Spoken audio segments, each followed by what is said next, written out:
Ladies and gentlemen, at this point, it's my pleasure to introduce to you Charl, an esteemed entrepreneur and founder of ACES Africa. They are a leading engineering, procurement, and construction company, or EPC as they like to be called in the solar space. They're backed by an extremely experienced team, and we know firsthand. ACES Africa has successfully engineered and constructed over 70 megawatts of solar PV systems across various locations in Africa. With over 20 years of experience in the business world, Charl has really built a reputation as an innovative and a strategic thinker with an eye for identifying opportunities and navigating challenges. Under Charl's leadership, ACES Africa became a global player in the renewable energy space, and they provide innovative solutions to most of the pressing climate change issues. Today, Charl joins us to share some of the industry trends, his view in the solar space and project risk, and also, so really for us to get an idea of what is this beast called the solar industry that we're dealing with. So please join me in welcoming Charl.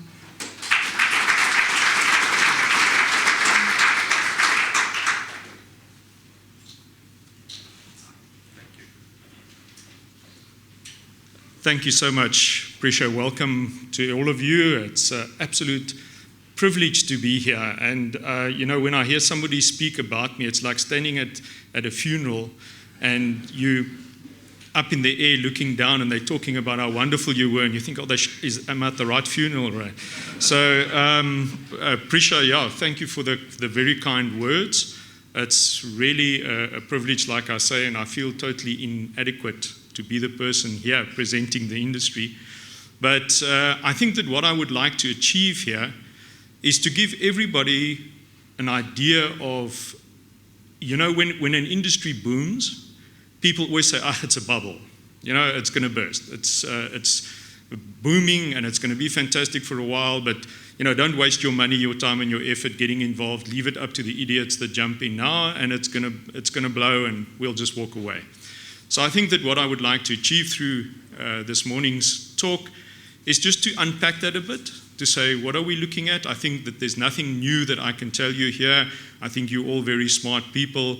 A lot of what's going on in the industry, people know. I think we just want to make sure that we're heading down a road where I believe that this is a long journey. We're in for the long ride. And I hope to unpack that a little bit. And then, like Prisha said, just give everybody a bit of idea of what is happening in this industry and what are the potholes to look out for and see, make sure you know what you're in for. So, thank you. So, I'm definitely not here today to punt our company. That's not the purpose of my talk, but just as a bit of an intro, I think Prisha has just mentioned, us engineers, we're notorious for acronyms, and I think that even as engineers, we often stand in a conversation and going, what? What do you mean by ABC or DFG or KYZ and all of those? So I will try to avoid acronyms as much as possible, but EPC is just engineering, procurement, and construction.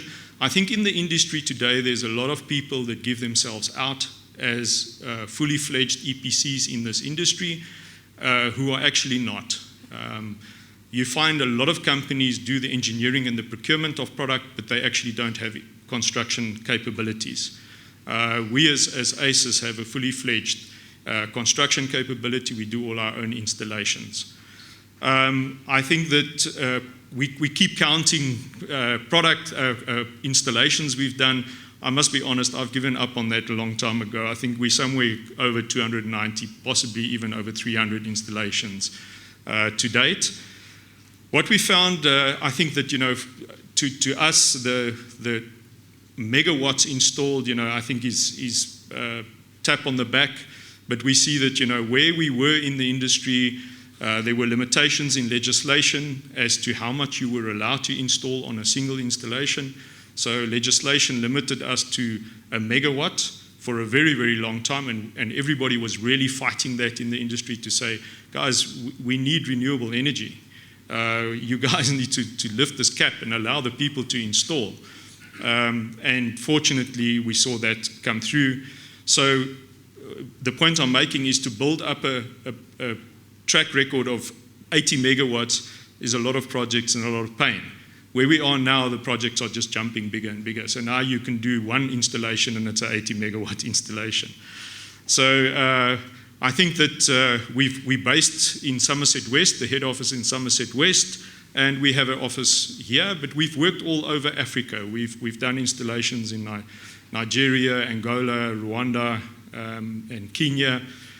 We've done the last, just that photo on the screen there, that glass is a building integrated rooftop solar we did. The top is the I&M Bank in Nairobi, Kenya. That whole roof is one glass dome. And it's solar glass. So although it's transparent, it actually produces energy. And that is also a trend that we believe is going to change the world. We see a lot of building integrated projects coming up. So just so that you know, BIPV, with our acronyms, that's Building Integrated PV or photovoltaics. So currently we are also the only company in South Africa or even Africa that have the capability and have done building integrated solutions, other than opposed to a rooftop after the fact installation as most people are doing. So I think we all know this is no news, nobody's surprised or falling out of their chairs. South Africa has a problem. Our energy is a huge challenge in our country. And I think that the sad thing is that it's not even just in the local press or the local newspaper that you pick up, that you read it. You're seeing it on CNN, you're seeing it on Al Jazeera. People are talking about it. And that really doesn't stand good for South Africa. It really concerns investors, potential investors, to come to our country and invest money here. So we see this as a huge and massive challenge in our industry. That's something that has to be resolved. The numbers get thrown around. You know, they talk just in the sugar industry, they're talking of hundreds of millions in losses that they will have due to load shedding in the country. It's really a challenge that we all know is here. The question is, like I said, is it here to stay? How long is it going to take us? Are we going to see this going away? I remember a few years ago we were promoting clients to move towards solar installations, and they were going, no man, this load shedding thing it's a temporary thing, it's going to go away. I think that the nature of people is we're always very positive. We always want to believe the best. We always want to say, you know, this is a short-term problem, it's going to go away. Unfortunately, the truth is that we're often the frog sitting in the boiling water, and we're just sitting there waiting until the water really boils. And I hope to prove that to you through some of the slides. And hopefully, after the fact, you've learned something. I think that's the most important thing about my talk here today. So if we look at the trend, I think that sadly we can say that last year we had basically 30% of the time we had load shedding. So our stats show that the number of total hours lost in load shedding totaled to 120 days, which is basically a third of our year was lost due to load shedding. And a statistic that I don't even have on there, the even scarier statistic, is that in the first quarter of this year, we did 3/4 of that in load shedding. So just in the first quarter, we've totaled 3/4 of the load shedding of last year. And the trend is just getting worse. I think that to me, the interesting thing is not just the numbers, but if you look at the scale at which that is escalating. And like I say, we're already 3/4 into last year's numbers, a quarter into the year. Once again, our lovely engineering acronyms. EAF stands for Energy Availability Factor. And just in short, that means what was the availability of the power plants? So that's just, and if we see once again the trend, last year our power plants or Eskom was only capable of providing us with energy around about 50% of the time. And that is a trend that is increasing. If we look at Eskom's own website, we look at that trend in unplanned outages. So ladies and gentlemen, this is not just them doing load shedding and thinking about what are we going to do with electricity. This is unplanned, breakdowns, etc. And if you look at the dip in the unplanned outages, look at the dates, that was our lockdown year. So wonderful to say, oh yes, there was a bit of a correction. No, there wasn't. It was lockdown and the consumption was a lot less. So after lockdown, the trend just increased again and continued on its trend towards an ever increasing unplanned outages of power plants. Then if we look at in the past year, of those, if we say those are the months up to September for last year, once again statistics drawn directly from Eskom's own database, the blue at the bottom was the energy that was available in a monthly time frame. So that gives us more or less the 50% that we're saying that was available to distribute to the clients. And then if you say the red on that is unplanned outages on those facilities. The orange being planned shutdowns for planned maintenance. And the scary trend is that 30% of the time already, it was just breakages and unplanned outages, which is really a scary trend in what's happening in the plants. So I think that one can safely say, yes, there's definitely a problem. The important thing to say is the trend of where it's heading. And quite honestly, with all due respect, our government is not solving the problem. All they do is appoint another minister who gets another salary, and who knows, maybe soon we'll see a minister of water and a minister of roads and a minister of, or potholes, should I say. So these are not solving the problems that we're faced with.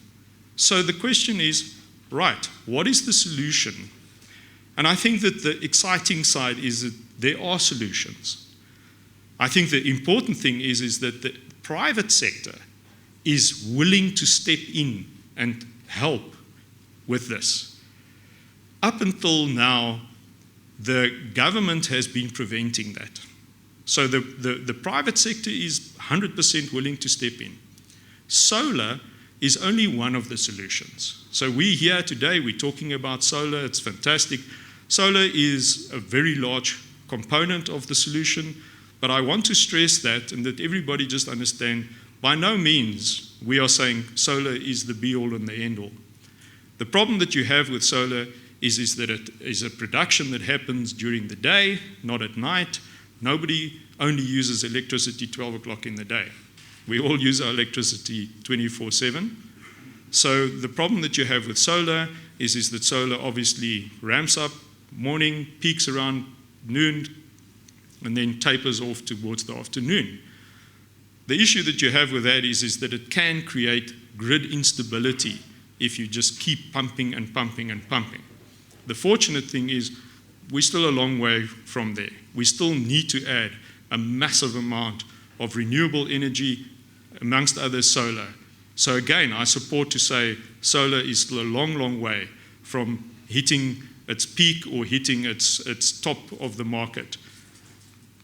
So if we say, and I think Prisha mentioned that, is South Africa. If we look at the stats in South Africa, it's amazing, and it just supports the whole drive towards solar, is that we are blessed with absolute large amount of sunshine in this country.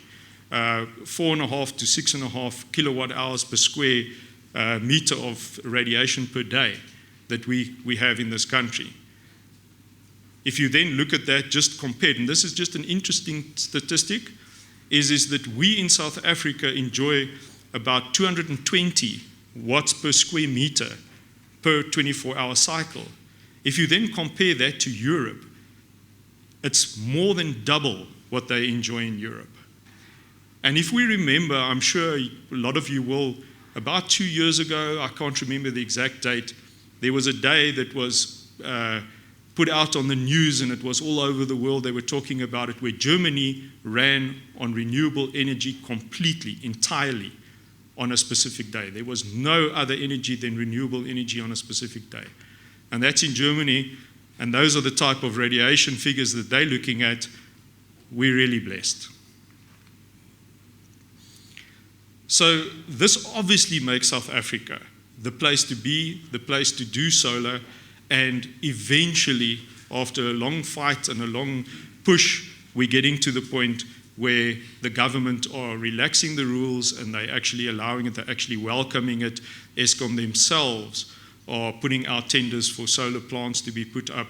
They're making land available next door to their power plants to say, come build a solar farm right next to our power plant.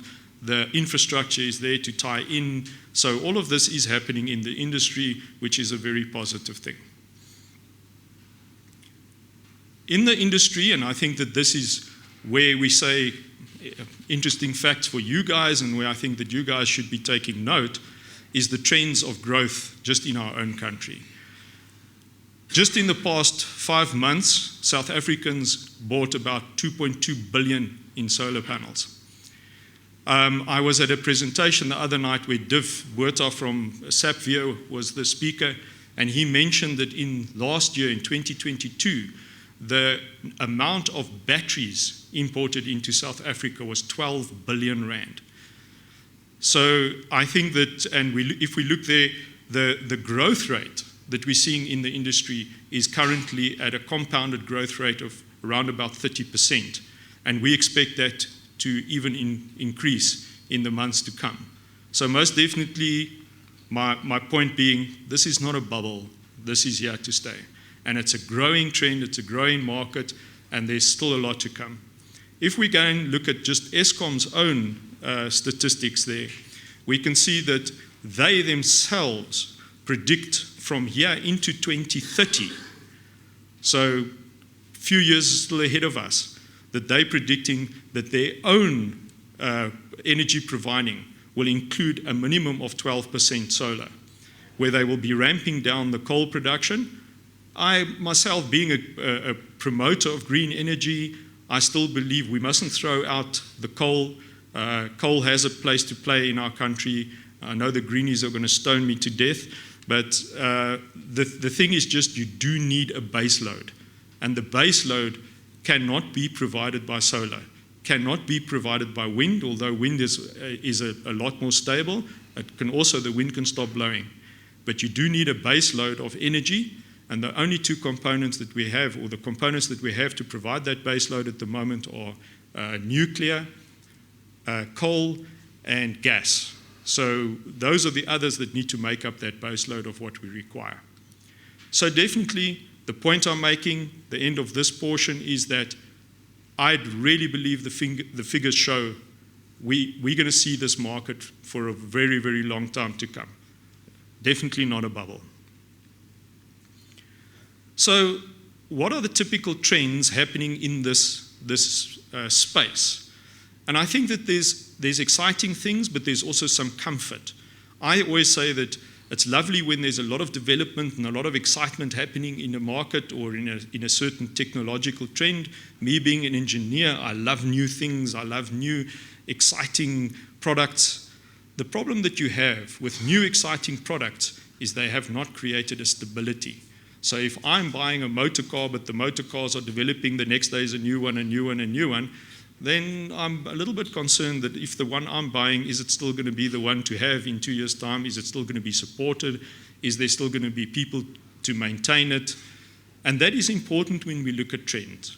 So what we can say is that in the solar panel industry, there's really been very little change in the technology that they've been using, which means it's a mature technology and it's stable. It's not going to change tomorrow or the next day. So if you're installing solar panels today, you can pretty much know that they are the good product to have for a number of years to come. Yes, what they have been doing is that they've been growing in size. So we've seen people going from a 100-watt panel. I remember when we really got into this industry, we were very excited to have a 230-watt panel. And that was, wow, we really now we're going. Panel sizes are now reaching 800-watt and plus. Yes, they have grown in size, but that's also for us a good thing, because if you just think about it, when you're installing a panel, it requires people, it requires mounting structure, and all of that, you're reducing your levelized cost of electricity because you're handling a panel once. You're not installing a 200-watt panel, you're installing almost an 800-kilowatt panel. So that is a good thing, but that is a trend we've seen in the market that is happening, and I think that will also sort of taper off at a point probably close to where we are at the moment. Panels will get too big to handle, and then that also creates a problem. Technology is we've seen the type of technology used in panels, the new top tech panels and the NJ type panels. I'm not going to get into too much engineering technology, but there's slight things happening, but not really big things. Inverters, string inverters are also growing in size. Once again, just a few years ago, we were at the launch of SMA's 50 kilowatt inverter, and we were all excited. There's a 50 kilowatt inverter on the market. Today, we're installing 350 kilowatt inverters, single unit installed. So that trend has also happened, and it all boils down to handling labor, components. So the whole idea is you want to reduce the cost of installation, and that is certainly something that has happened. Batteries, we can spend the rest of the day here talking about batteries and whether we've got the right battery technology, or is this going to change, is that going to change? So I don't want to really go down that rabbit hole, but what I can say that the battery space is most certainly the space at the moment where there's a lot happening. We can also see that when we go to exhibitions. I'll be visiting the solar exhibition in Germany in June, and I can already tell you that the trend we see is that when you go to an exhibition of 20 halls of technology, a quarter of the halls are solar panels, the rest are battery and battery technology and inverters. So you can see where the guys are spending their money. I do expect that battery technology will change a lot over the years to come. I'm sure that we'll see even further reductions in price. But I always say to the guys, if you're going to sit around and wait for the best laptop to hit the market, you're never going to have a laptop. You're going to just be waiting and waiting and waiting. At some stage, you have to take the plunge, dive in, and buy the best one you can get at the day. Same with batteries. The technology is stable, it's very good. You're making no mistake by installing a lithium-ion battery. So take the plunge, buy it, install it. Your savings that you would have in that time, by the time the next one gets onto the market, is you've made up the cost difference. Trust me. I think that what I can also say about batteries is we've seen guys that were very reluctant to install batteries, just saying it's too expensive. And I'm talking now mainly in the commercial and industrial space. I'm not really referring to residential. Residential is a tricky market. I think that residential, you're paying for the luxury. I don't think you're paying so much as an individual. If I install a battery and a solar system at my house, it's less about saving me money than what it is about having the luxury of I don't have to worry about load shedding or anything else. But when we get into the commercial industrial space, a lot of the installations were purely grid-tied installations. So just to explain to you, a grid-tied installation is just an inverter, solar inverter, and that is tied to the Eskom grid, and it will produce energy and do it as much as it can all the time. The problem is that when there's no grid, that system is off. It cannot function without a reference point from the Eskom grid. So lots of people ask me, yeah, but I've got solar, why am I experiencing load shedding? A grid-tied solar installation is not a constant power source. It's only there, can only operate whilst Eskom is operating. So battery technology is the only way to overcome that gap of load shedding. But it's always been too expensive. So people in the industry have always said, well, I can't afford to install these batteries. People are going and say, I can't afford to not install batteries. I think that Julian, who's our business development manager, will tell you the inquiries that came in just a year ago were 90% of the inquiries were for grid tie solutions. We very seldom got an inquiry in the commercial industrial space for somebody wanting to do batteries or to install batteries at their premises. Now it's total flip side. Every inquiry coming through the door includes batteries. And what we see is that with the trend in the amount of load shedding and the cost of diesel, that the guys are paying off these batteries in a year to 2 years. They've already paid them off. Your diesel cost on gensets are running around 10 Rand per kilowatt hour on a genset. If you calculate that back and you take what it costs you to install a battery, you pay that battery off very, very quickly. So the point I'm making, no point in waiting for the next and best and cheaper battery. If you've got a commercial installation, go for the batteries. They pay for themselves. I mentioned the BIPV. Now, BIPV is a very interesting but also very tricky market. So what you find is, if we look around us here in Sandton, you will see there's wonderful buildings, massive buildings, but their roof space is a few square meters. If you can imagine that one of those buildings obviously uses a huge amount of energy, but there is no space to install solar. On the rooftop, you often have a lot of HVAC equipment, you have a lot of auxiliary supply equipment on the roof. There's no space to install solar on those roofs. And even if you could, it would be a fraction of the building's requirements. So the only way that you resolve that is you do building integrated solar. Look at all these glass facades. Now think to yourself, if all those glass facades were solar glass, how much energy Sandton alone would be producing as we sit here. And that is a technology that we've been promoting since our inception, and one that we do believe is still going to grow. Europe, funny enough, once again with their low radiation, and America are way ahead of us. They have installed many installations. Many of the buildings have building integrated solar facades, roofs, skylights, etc. So it's definitely a trend in Europe that we've seen. It's slow to take off in South Africa, but I do believe it will come. So if we just look a little bit, who are the players in our market?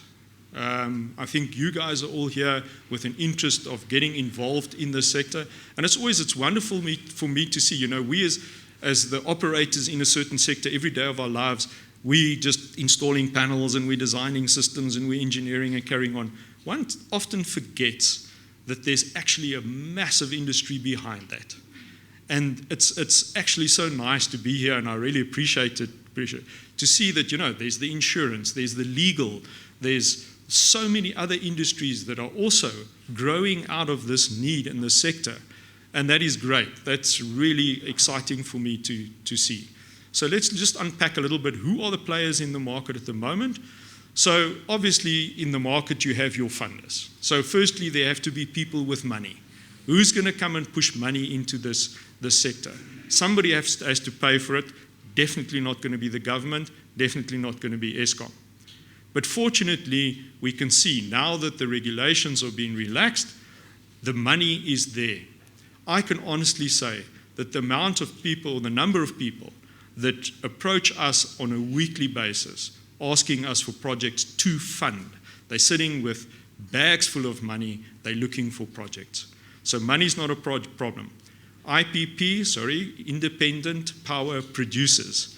So typically what these guys will come, we've seen them from all over the world. There's Mainstream, Rocket, CVE, EDF. I can carry on all day about all the guys. They're all coming into the market, they've got the money and they want to buy power plants, they want to be a Eskom, and they want to sell energy to the end user. So they are referred to as independent power producers. So they're the guys that are stimulating the market, they are creating the need. Yes, the guy who needs the energy is actually the source of the requirement, but these guys are stimulating the market.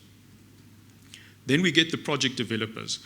This is not, I think that you get it to a big scale, smaller scale, so you get a lot of project developers that will actually go and buy ground, or they'll go and lease property, they'll go and do grid studies, they'll go and do everything, they'll do the engineering, they'll do the EIAs, they'll do everything required, get all the regulations and everything in place that is required to put up a plant, and then they'll sell it. So that's what they do. They'll actually then go to somebody, one of the IPPs, big guys, and say, listen, I've got this piece of ground ready, it's licensed, it's what we call shovel ready. You can start construction. We want to sell it on, we don't want to build it, we don't want to fund it, we'll sell it to you. And there's good business in that, you just need deep pockets, because obviously it takes a long time and you have to fund it for as long as it takes. Distributors, we see distributors popping up everywhere, all over. I think I was mentioning to you, Prisha, that I was contacted the other day by a guy trying to sell me solar panels, and I said, who are you? I'm pretty sure I know everybody in the market who's a distributor. He says, yeah, no, I sell meat. And I said, you sell meat and you want to sell me solar panels? And he says, yeah, we imported some solar panels. So I think that you will see definitely in the distributors are growing, they're really becoming massive, and obviously because there's a lot of money in the game. Just be careful, don't buy from the meat guy. Obviously the EPCs, that's us and our colleagues in the industry, and I really am a promoter of upliftment in that industry. I think that we definitely don't want to be the jack of all trades in this industry. I don't foresee that, we want to be the biggest, the strongest, and the elephant in the room. To me, it's more about collaborating with all the guys in the industry and making sure that we get the standards right, that we get the quality right, and that we know what we're doing. So we often meet on a regular basis with other EPCs in the industry, and we have those type of discussions. It's not a thing about, oh, well, this is my job and that you stay out of my market. And I think that the one sector that is still very lacking, unfortunately, but one that we are really pushing hard on, is the operation and maintenance, the O&M. Many guys will go, put up a plant, install something, and disappear. The client is left holding the issue of when things go wrong, when the plant fails, when the inverter breaks down, what do I do, who do I call? And we've had many of those calls of people calling us saying, listen, Joe Bloggs installed my solar system 3 years ago, 2 of the inverters have failed, but I'm trying to get hold of them, but they don't exist anymore. So I think that the O&M sector is very important, and we're really driving that. We've created a separate company, ACES Asset Management, where we're actually targeting that sector of the market, and we're really taking care of it. And once again, we encourage all the other players in the market to do the same. We will see in years to come recycling. I think there's a lot of question about the recycling of solar panels. We're still early days. I don't think we're there yet. Nobody's ripping panels off the roofs or refurbishing solar plants, but the day will come. We see it in other countries where the guys are recycling solar panels, taking them off roofs, replacing them with new panels, and all the old panels go into a recycling system. So that is a sector where I believe there will still be a massive market in years to come. You can imagine, Ishmael mentioned the amount of solar panels installed, the football fields. Now, I think if all those panels come off those systems and need to be dumped somewhere or thrown somewhere, we need to look at that. And then the interesting one, where we are now, and the talk we're having today, is insurance. The one thing that we see, and this is an interesting thing, is that how it works in the industry is an IPP, independent power producer, has the money. They will come to us and they will say, okay, guys, you've got the engineering capabilities. You know how to build a plant. Please design me a plant for client X. We will then go and do a site visit. We'll look at their energy requirements. We will do a proper design. We'll really do our best to get it right. But the question is then, did we get it right? Did we do it the right way? Because we're now promising that IPP a return on his investment.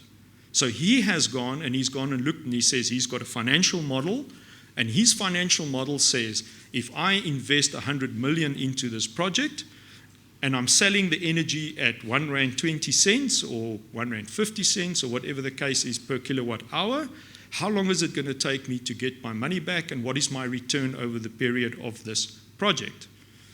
The problem that they have is, if the EPC company was a bakkie builder and he didn't know what he was doing, and he promised you the sky and delivered nothing but, now that investor has put that money out.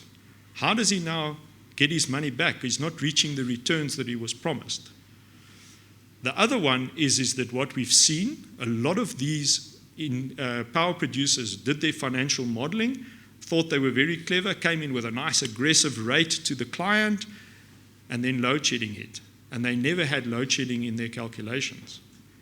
So now they're saying, well, I've got 120 days of downtime on my plant that I never took into calculation in my financial model. So I'm never going to reach the returns that I'd actually planned to reach. And that is where, once again, the insurance behind this comes in, where people are going and saying, okay, you've laid out the money, we will back you, we will insure it.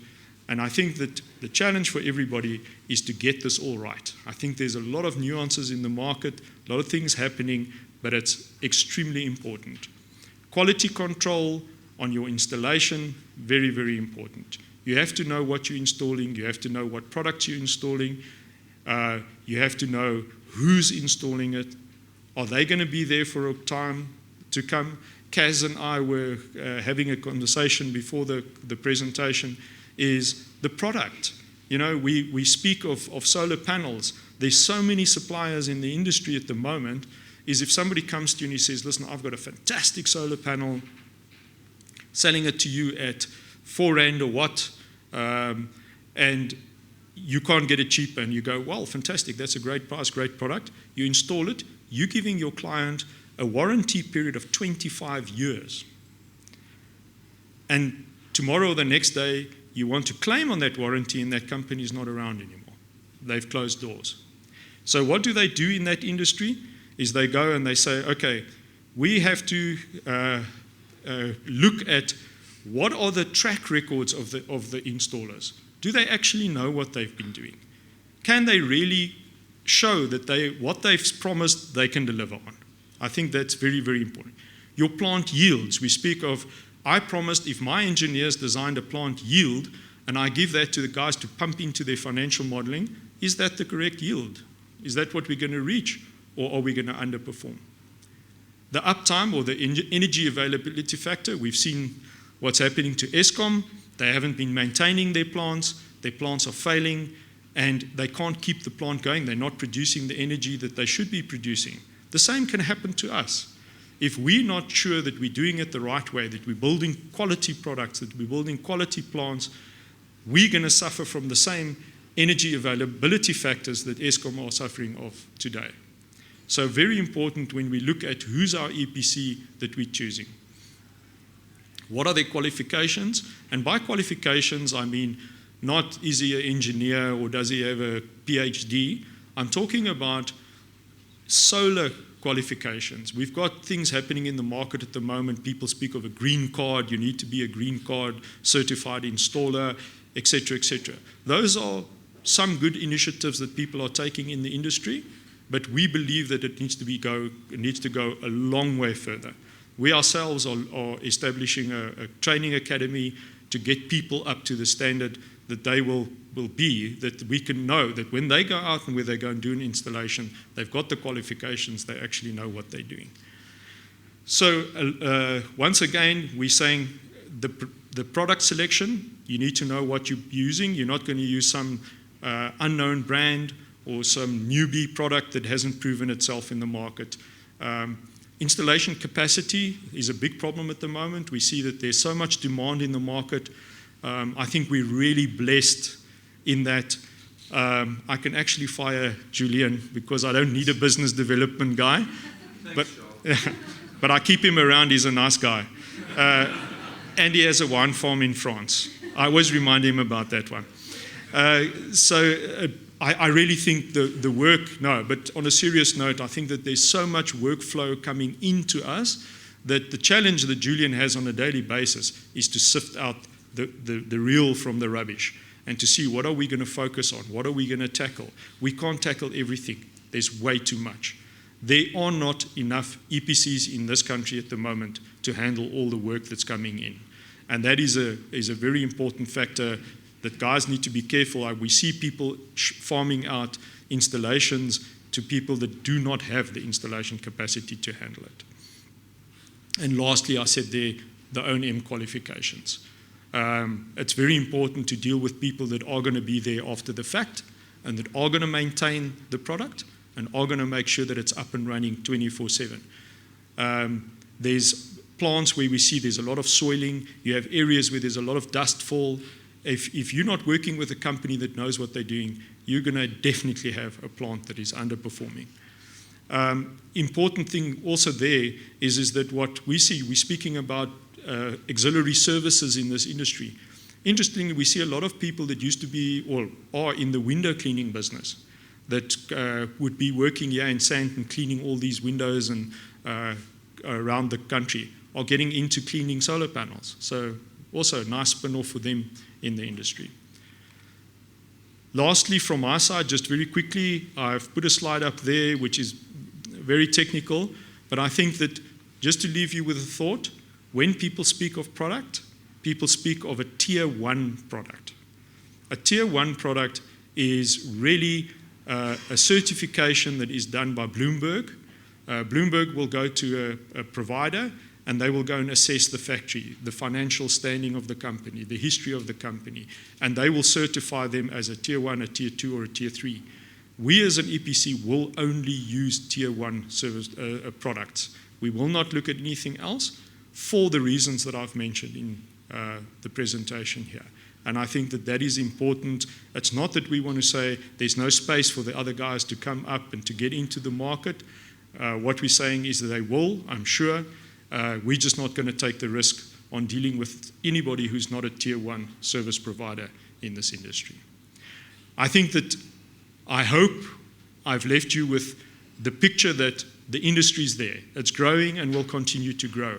I believe if you are sitting here today saying, should I invest energy, time and money in getting into this industry in one way or another, and in your case, from an insurance point of view, I would encourage you, definitely do it. There's most certainly opportunity and there's need. I think that we cannot emphasize the requirements. Even us as an EPC, I mean, we deal with Firedart as an EPC because it's so important for us to be able to make sure that our systems are up and running and that we are insured and backed and that we're not going to fall over because of building plants that if something goes wrong, we fall by the wayside. So thank you, Prisha. I think you guys are on a wonderful track here, and I believe that it will only be better and better as we go forward. Thanks a lot for your time.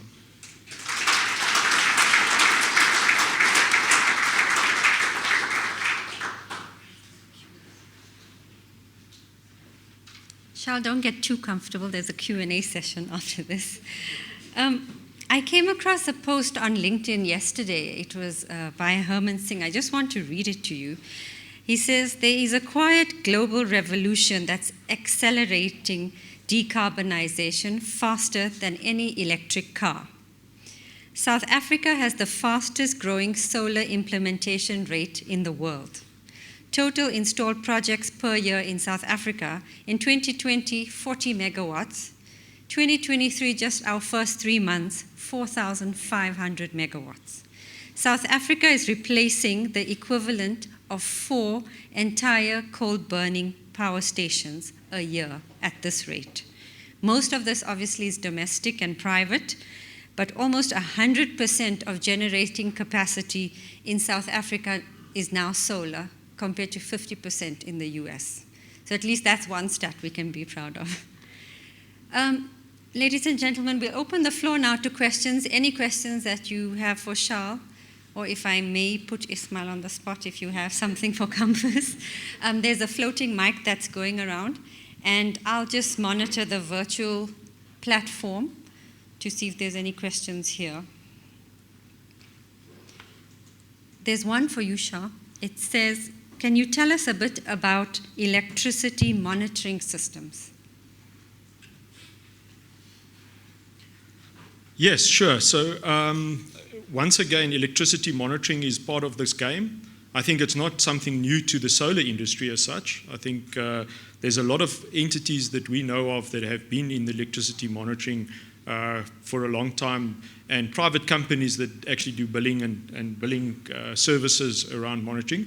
But from our side on the solar, there's definitely on each plant. So what we do is, as an EPC, if we've contracted to a client, we will do the monitoring of that site for them over the lifetime of the plant, which includes monthly billing cycles. It includes production reports. So the products used in those data loggers, controllers, genset integrators, and all the electronics around it are certainly a growing trend in the market.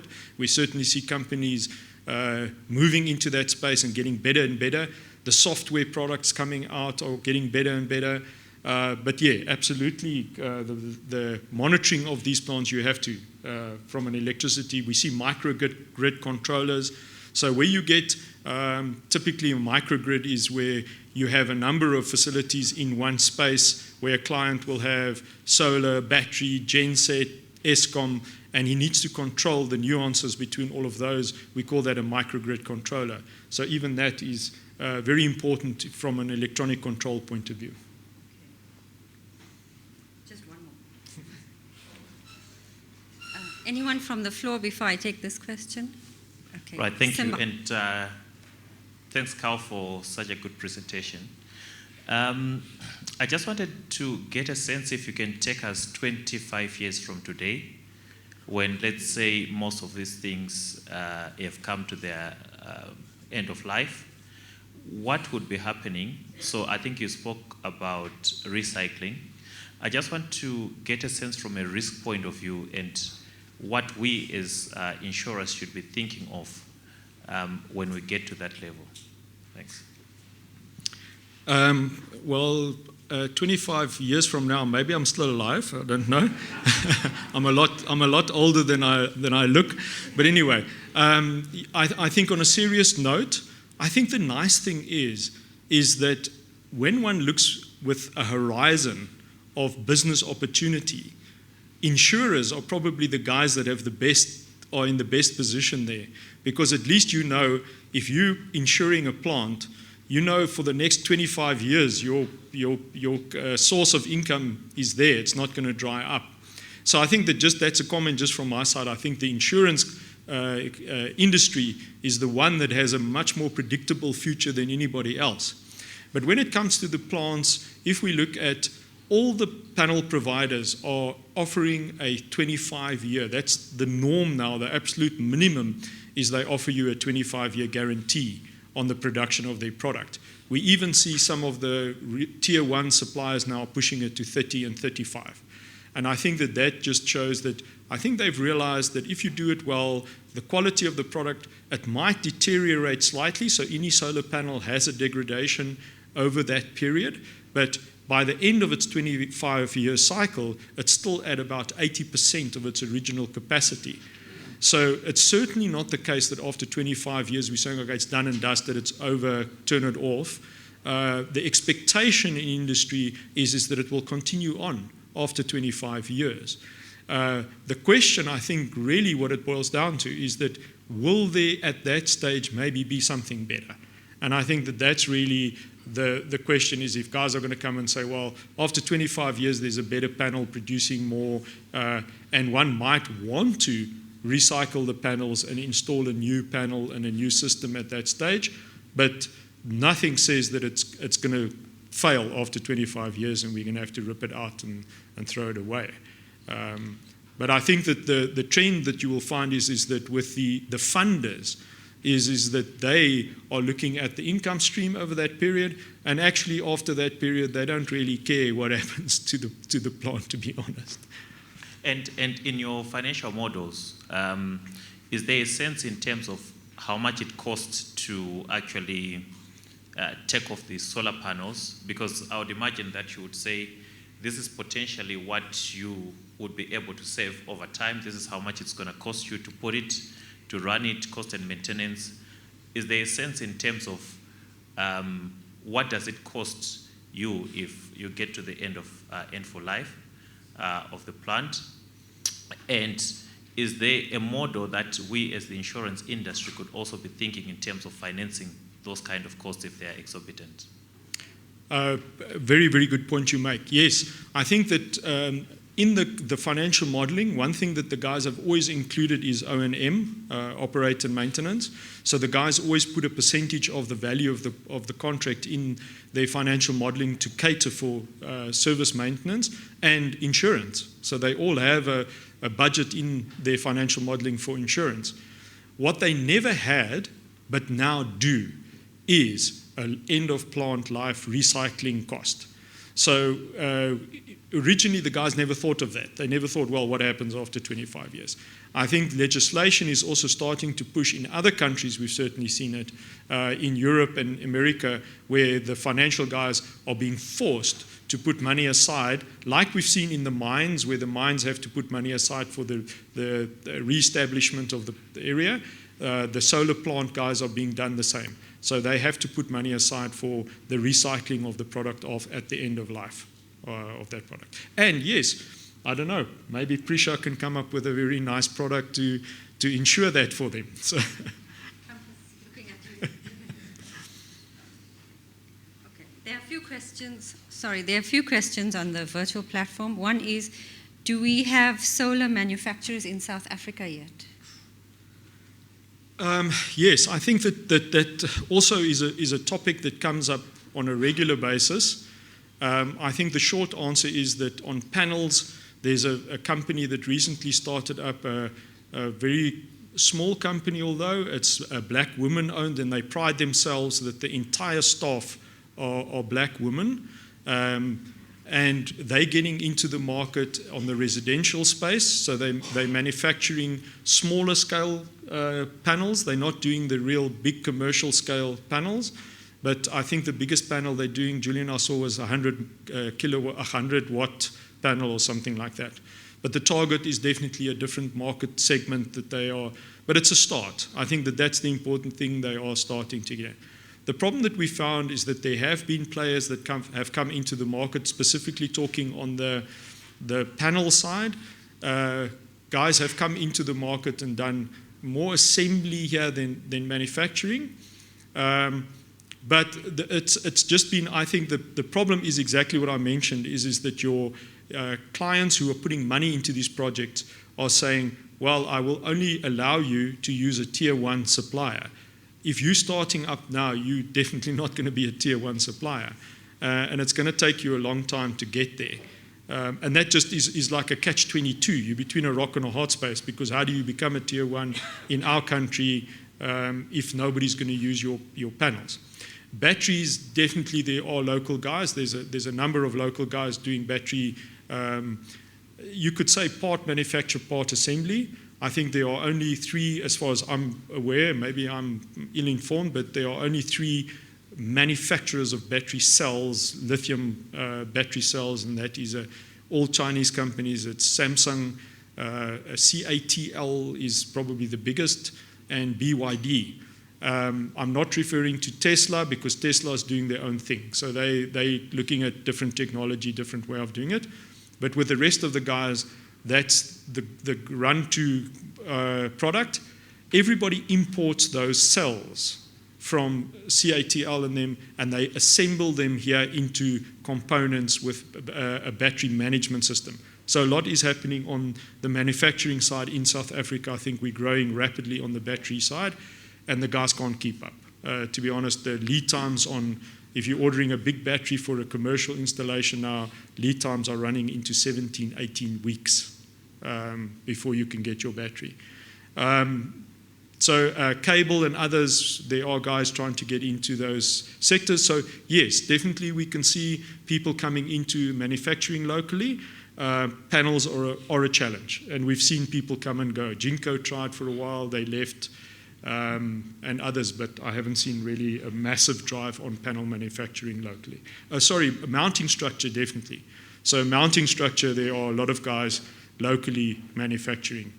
We had dinner last night with one of the guys who's doing aluminium extruding, doing mounting structure. I see there's a question here in front. Hi, Charl. Duncan, I look after. He's a broker here in Joburg. Just had a question on the global solar radiation average, because a couple of the sites that we've had nationwide have had low solar radiation actually production. And those averages are due to 220 locally, 100 in Europe. I don't know how old those are, and if you've seen a large change in them due to the weather change that we have had, specifically over the last couple of years in South Africa, and obviously in Johannesburg and Gauteng specifically. Okay. When we do modeling, we use predominantly packages like Helioscope. You may or may not, people may be aware of products like Helioscope, PV Syst, and such. And those products draw on weather data over a period of years.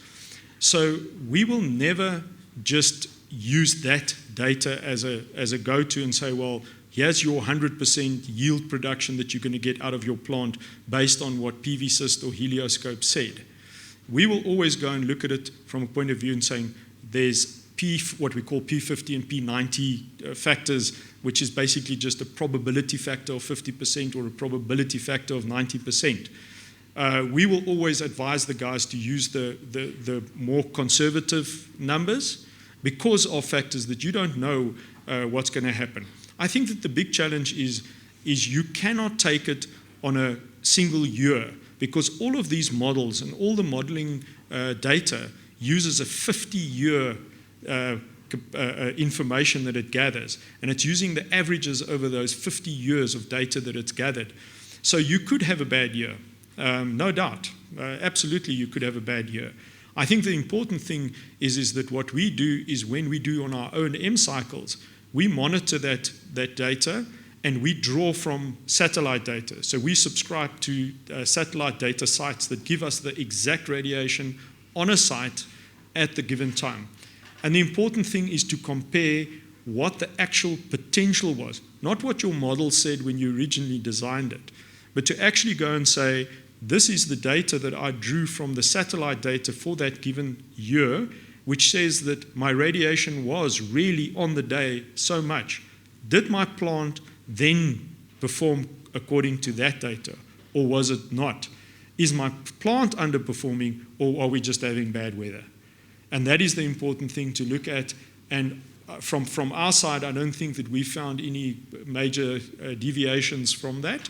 But it is important to look at the actual data as you go, and not only the historic data that you use to be able to determine if a plant is performing or not performing. Because then you can only tell, well, is it soiling? Is it the plant just underperforming? Are the inverters overheating? Whatever the case may be.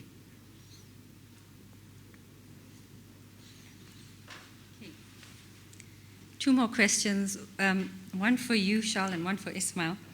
This one is, how can commercial PV solar systems in South Africa be integrated with the broader energy grid, and what are the benefits of doing so?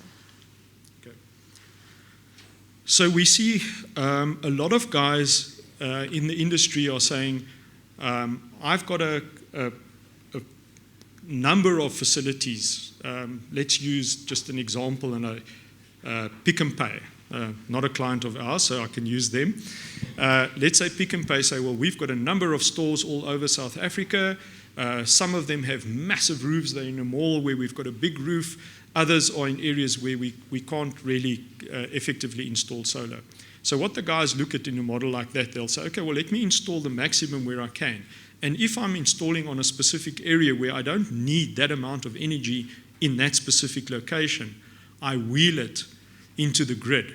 So the answer to the question is definitely what's happening in the industry is everybody is connecting into the grid and doing deals where they can feed that energy back into the grid, do a deal with Eskom or the municipality where you get credits, or where you do a credit on an account against a different location. This is certainly what's happening in the industry at the moment. There's a very exciting space, I think, for everybody is wheeling. Wheeling was illegal a number of years ago, so you couldn't, was literally illegal to wheel. Now it's happening in the industry. Everybody's opening those doors to say, I have to be able to wheel my energy to a site where I can't put solar there. So definitely connection to the grid is happening and feeding back into the grid and doing it on a credit basis. Cape Town, as an example, is offering money for generation. You could be, as a residential installer, you can be a net producer. I can actually generate more electricity at my house than I need, and City of Cape Town will pay me for that electricity. Ismail, before I get to you, I'll just read this one so that Charl can stay here. Monique from Marsh, I'm reading your question exactly how you wrote it. This might be a dumb question, so I apologize in advance. There's never a dumb question. Am I correct in thinking that the building will have to be rebuilt or a roof redone, the whole roof replaced for BIPV? If that is the case, will clients need to use an alternate building while this is being installed? I always say to my kids, there are no dumb questions, there's only dumb answers. So let's hope I don't give a dumb answer. The answer is no. You don't have to vacate the building. What we see is typically a trend in Europe is old buildings are being cladded with glass, what we refer to as a ventilated facade. So if you've got an old brick, take an example, an old brick building that doesn't look very fancy, you literally clad it in glass and make it look like the buildings you see around you in Sandton. Looks absolutely beautiful, looks brand new, but it's the same building, it's just got a ventilated facade. So remember that name and that word. If you want to up your building's look and feel, contact the facade engineers or contact us and we'll put you in touch with them. Rooftops, different story. So typically on a rooftop, you would not normally replace your roof with a glass BIPV roof unless that was what you had in the case of a skylight or a open area where you want to cover it. That is typically where you see your roof glass being used, is in areas where you have a atrium or you have a glass area. That building, to give you an example, the building in Nairobi, from the get-go, was designed that the whole top floor is a restaurant. So it's open on the sides, it's an open area, restaurant area, where they planned from day one that it will be a glass roof that you can get some nice sunshine in there with a little bit of shading, and it's used as an open atrium area. So BIPV there was the perfect solution because BIPV, there's a lot of advantages that you get out of the glass. In that, it actually filtrates a lot of the UV light. It actually reduces your heat transfer. And once again, I can spend another hour on talking on the advantages of BIPV glass because of the mechanical advantages that you get out of using that glass opposed to normal glass that they would need to treat to get all those effects out of the glass to get less heat transfer, less UV transfer into the stuff. But you wouldn't typically do a roof, just to cut it short. You wouldn't typically do a roof with glass unless that was the design of the building. And the side, you can wrap it in glass without vacating the building.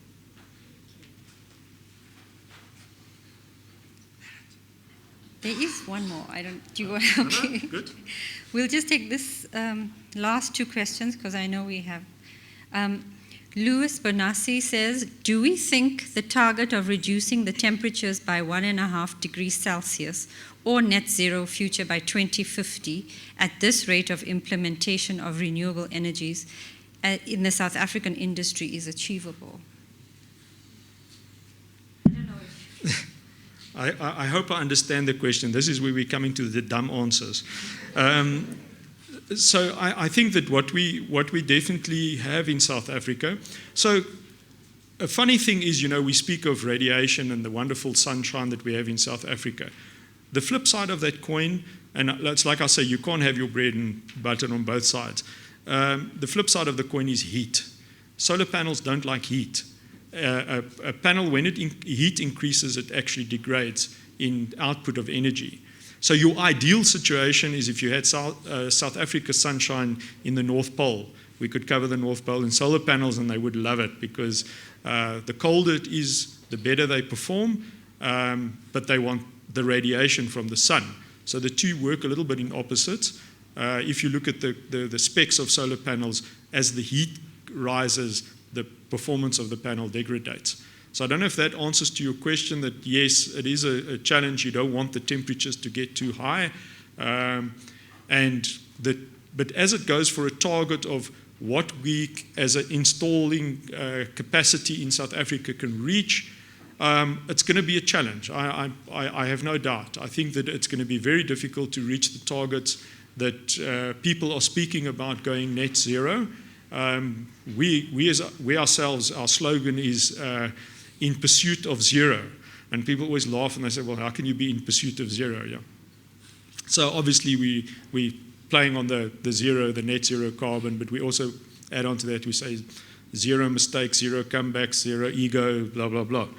But the thing is that I think that what's happened in the industry, definitely if we're starting to talk carbon and net zero carbon, I think that a lot of guys stood up in boardrooms and in places and said, we will be net zero by 2035 and 2040 and 2050.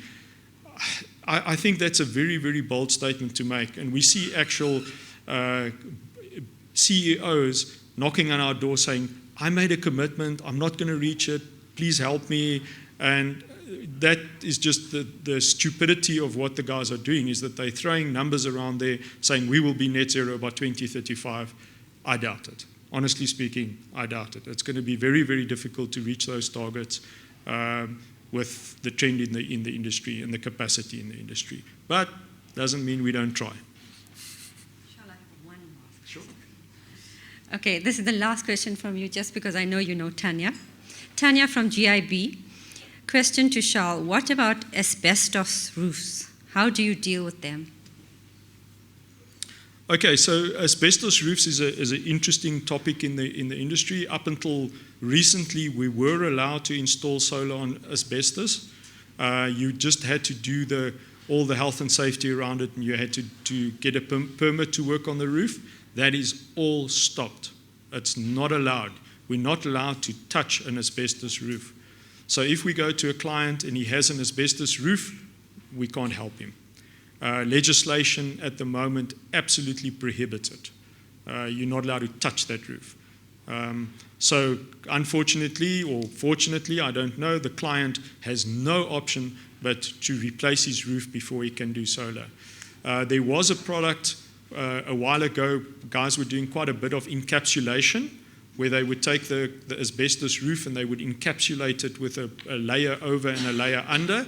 And that, in my personal opinion, was quite a good way of dealing with it, and I felt was quite safe. They've ruled it out. They've said they don't even allow encapsulation. So short answer is we're not allowed to touch asbestos. Clients have to replace the roof before they can do solar. Thank you. That's it. Thank you very much. Thanks. Thank you, Charl.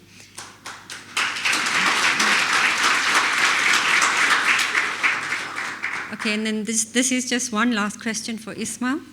What considerations do you take into account when considering a UMA?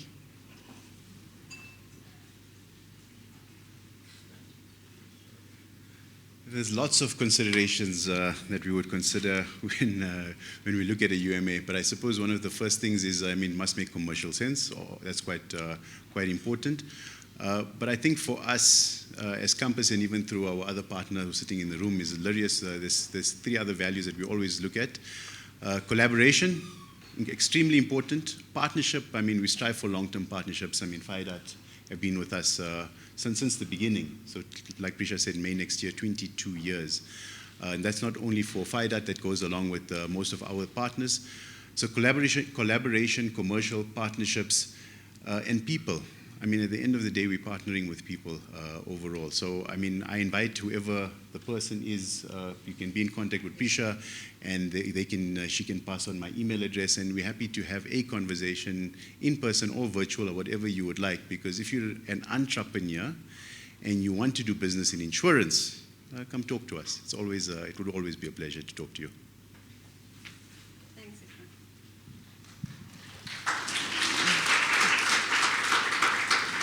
ladies and gentlemen, that concludes the morning session. So we're going to break for a bit of networking and lunch for an hour.